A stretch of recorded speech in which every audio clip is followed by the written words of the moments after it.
Alors, je suis actuellement en train de faire le montage de la vidéo et je me suis rendu compte de deux choses.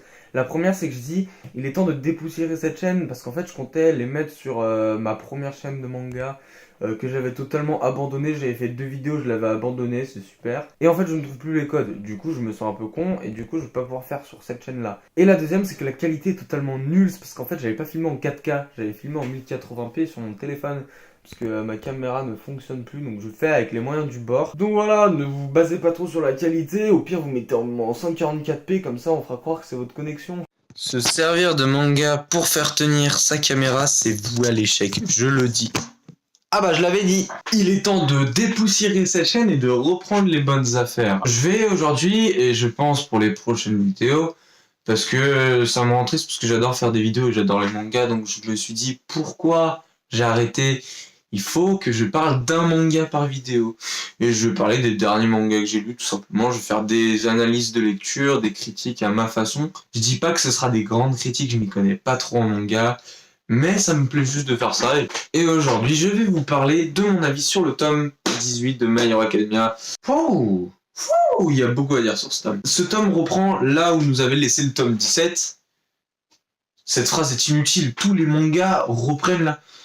Oh ta gueule. Ça reprend donc à la fin du combat entre Shisaki et Izuku, avec qui porte sur son dos Eri. Izuku se sert du pouvoir d'Eri pour se mettre à 100%. Du coup ses muscles, ses fibres, tout se casse, mais est reformé instantanément par le pouvoir d'Eri. Forcément, il va y avoir du spoil, je suis désolé. Izuku gagne, il défonce à plat de couture Shisaki. Nae qui avait été transpercé se fait transporter par Oshako à l'hôpital. Et juste avant de partir à l'hôpital, Night Eye dit à Izuku la phrase très intéressante de grâce à ton entourage, tu as réussi à changer le futur. Parce que je tiens à préciser que Izuku était censé mourir lors de cette mission. Il n'est pas mort. Ah, c'était vraiment très inattendu qu'il soit pas mort. Shisaki se fait emmener en prison dans un fourgon de police qui se fait, attention, arrêter par les super vilains. Tomura Shigaraki et l'autre qui s'était fait couper le bras, je connais pas du tout son nom. Donc ils prennent le fourgon, ils défoncent, donc Shisaki se retrouve sur la route, attaché. Tomura, il arrive comme ça, il prend les fioles les balles, je crois, c'est des balles, oui, qui enlèvent l'alter définitivement. Je rappelle, Mirio a été touché par cette balle. Donc bah, il le prend et il est vraiment sadique jusqu'au bout, quoi. Il lui dit, ouais, tout ce que t'as fait depuis des années, c'est moi qui récupère tout. Je vous raconte pas du tout le tome dans l'ordre, je l'ai lu il y a une semaine, donc faut pas m'en vouloir. On retrouve Grand Torino et un autre héros, mais je sais plus qui c'est, dans une forêt, qui attaque le mec qui fait des portails pour l'Alliance des super vilains. Et ce mec lui dit qu'il y a un acolyte qui sera vraiment fort et qui pourra tout défoncer. Cet acolyte s'appelle Gigantomachia. Et donc Grand Torino qui revient, donc avec celui avec les portails et qui dit à je sais plus qui il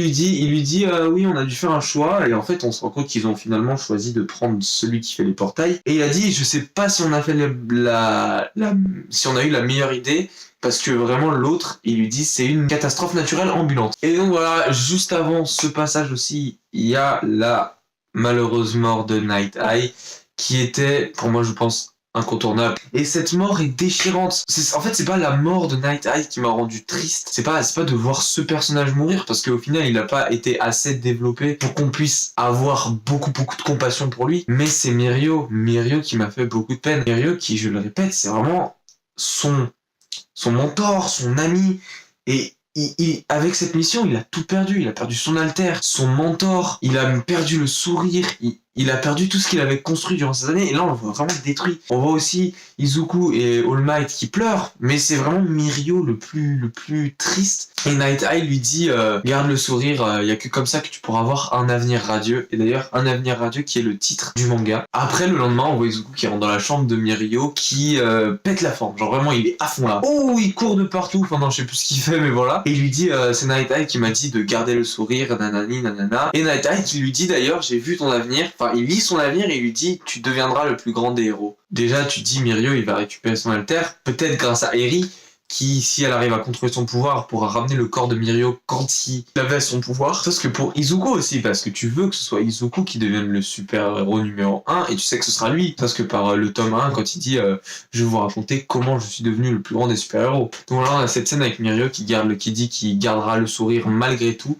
Et cette scène est vraiment genre belle, c'est beau, je trouve ça beau. Et puis ensuite vient le moment un peu plus mou du tome que j'ai apprécié mais sans plus, c'est le rattrapage de la licence provisoire pour Shoto et Katsuki qui se retrouvent en rattrapage avec les deux élèves de Shiketsu, celui qui s'était combattu contre Shoto qui a un alter assez puissant et la fille qui avait été remplacée par la méchante de l'Alliance, là je sais plus son nom, qui peut changer d'apparence. Ils rattrapent tous ensemble et pendant que certains qui rattrapent, parce qu'il n'y a pas que eux qui rattrapent, il y a d'autres élèves, pendant que ceux-là rattrapent en faisant des combats, eux doivent rattraper en recadrant des enfants en fait qui ont totalement perdu le goût à l'autorité à cause de leur maîtresse. Enfin, en fait c'est hyper bizarre ce moment parce que ça développe un peu la maîtresse qui est une grosse victime qui pleure tout le temps et du coup en fait vraiment des enfants genre un meneur, une sorte de meneur qui a dit l'autorité des adultes moi j'en ai rien à foutre. Et d'ailleurs c'est ce meneur, ce qui est intéressant c'est que c'est celui qui fait le moins de bruit. Il parle, il est même très arrogant et donc voilà ils doivent recadrer et ça permet à certains personnages d'évoluer comme par exemple Katsuki qui même si c'est toujours un gros connard, on le sait tous, est quand même un peu plus sympathique. Enfin quand je dis sympathique vous m'avez compris. Il y a eu cette discussion que j'ai bien aimé, assez symbolique, une sorte de passage de pouvoir. Parce que vous le savez, All Might était le numéro 1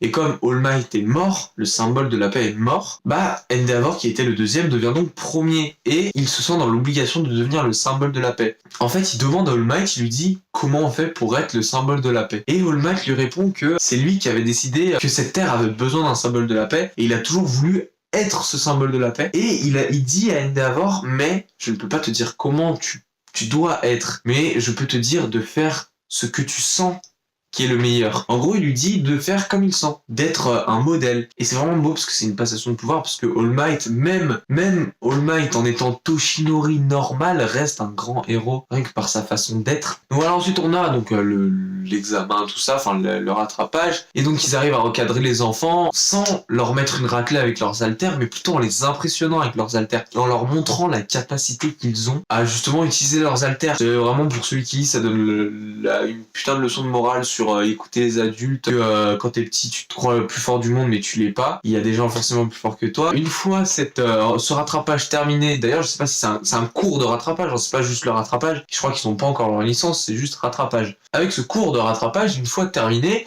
on les voit tous dehors et on voit All Might, un professeur de Shiketsu et l'élève, vous vous rappelez dans le tome 13 ou 12 qui faisait des boules de chair avec ses ennemis, enfin, genre c'était bizarre comme alter. Ben il y a lui et en fait il se demande en fait pourquoi l'Alliance des Super Vilains s'est servi de la fille de Shiketsu comme cible et pas un élève de Yuei comme ils avaient l'habitude parce qu'ils s'attaquaient que à Yuei au début. Puis ils commencent à s'attaquer à Shiketsu, du coup ça les inquiète, ils se disent putain ils vont s'attaquer à tout le monde maintenant. Donc ils vont enquêter, donc Shiketsu et Yuei vont rester en contact, donc il y a de très fortes chances qu'on revoie ces deux personnages qui sont d'ailleurs très bien je trouve. La fille qui est un peu genre qui parle genre Jones en mode lol et tout, je trouve ça super drôle parce que elle parle genre vraiment comme nous en fait. Enfin je sais pas, mais moi ça m'arrive souvent en fait de dire lol à voix haute. Enfin, je sais pas, je trouve ça donne un côté con à la phrase et elle le fait en fait et je trouve ça vachement drôle. Et l'autre c'est juste un attardé en fait, un gars perdu hyper surexcité et qui veut juste avoir des potes mais qui sait juste pas comment s'y prendre parce que même quand les enfants arrivent il dit bon bah il y a juste à devenir pote avec eux et il arrive pas, enfin il est vraiment hyper naïf et j'adore ce personnage. Puis on voit Endeavor vraiment avec des étoiles dans les yeux, j'ai jamais vu ça de ma vie, putain, genre il a des étoiles dans les yeux, c'est magnifique. Juste avant il avait les yeux pleins de rage, enfin c'est hyper bizarre. Donc il dit à Shoto je veux être un grand homme et un grand héros pour que tu sois fier de moi, et ça c'était vraiment une belle phrase. Et Shoto il est en mode ouais fais ce que tu veux parce qu'il déteste son père, mais en même temps quand il part il a un petit sourire aux lèvres parce qu'il voit l'évolution. La dernière partie de ce tome et qui est très peu conséquente dans le tome, c'est la fin. C'est complètement con ce que je dis. On retourne à l'école dans un climat à peu près normal, plus personne en stage, tout le monde est en cours et survient le moment bizarre juste après que le prof dise pause déjeuner. Izuku du futur, Bulle Carré, celui qui parle, qui explique le narrateur quoi, dit, et c'est à ce moment-là que un événement bizarre arriva. Enfin il le dit pas comme ça mais t'as compris. Et là en fait on voit tout simplement Yuga. Yuga vous savez c'est le français du manga, qui crie baguette toutes les 5 secondes et qui mange du fromage et qui boit du vin. Donc on voit ce personnage qui arrive genre vraiment très près d'Izuku, avec son gros visage qui fait peur, parce que son visage m'a toujours fait peur depuis le tome 1. Il lui arrive et lui dit un bout de fromage, mais genre de manière hyper flippante. Et genre après du coup voilà il dit oh non tu sais genre il est un peu gêné parce qu'il est vraiment très près de lui quoi. Et puis du coup Tenya toujours dans sa droititude lui dit tu veux pas manger avec nous parce que c'est vrai que tu manges tout le temps tout seul et tout. Lui il dit non moi j'ai besoin d'une nourriture succulente pour mon palais, enfin tout ça parce que c'est un français quoi. Izuku du futur dit même si Hyuga avait l'habitude de se mettre en avant, et c'est vrai il adore montrer qu'il brille, il adore montrer que vraiment il est beaucoup plus sublime que les autres alors qu'il est complètement moche, on va pas se le cacher. Et donc il dit on n'a jamais su ce qu'il pense réellement, même s'il se met en avant on sait pas ce qu'il pensait. C'est vrai, à aucun moment il dit oui moi j'aime ci, moi j'aime ça, en fait tu sais pas qui il est. Et vraiment c'est hyper bizarre. Et genre donc là on voit genre justement Izuku dans son bureau qui dit oulala déjà 1h du mat, il faut que je me couche. Et donc il éteint sa lumière, puis clic, il se couche et en fait il y a une bulle. Il faut que je ressorte ça. Et en fait, genre, on voit un œil, genre vraiment un œil dans le noir, et on reconnaît tout de suite que c'est celui de Hyuga. Un œil qui observe. Et la case d'après, on le voit, je vous montre, on le voit totalement se tenir debout, à regarder Izuku dormir. Donc là, l'œil, vous voyez, l'œil qui guette, lui qui éteint.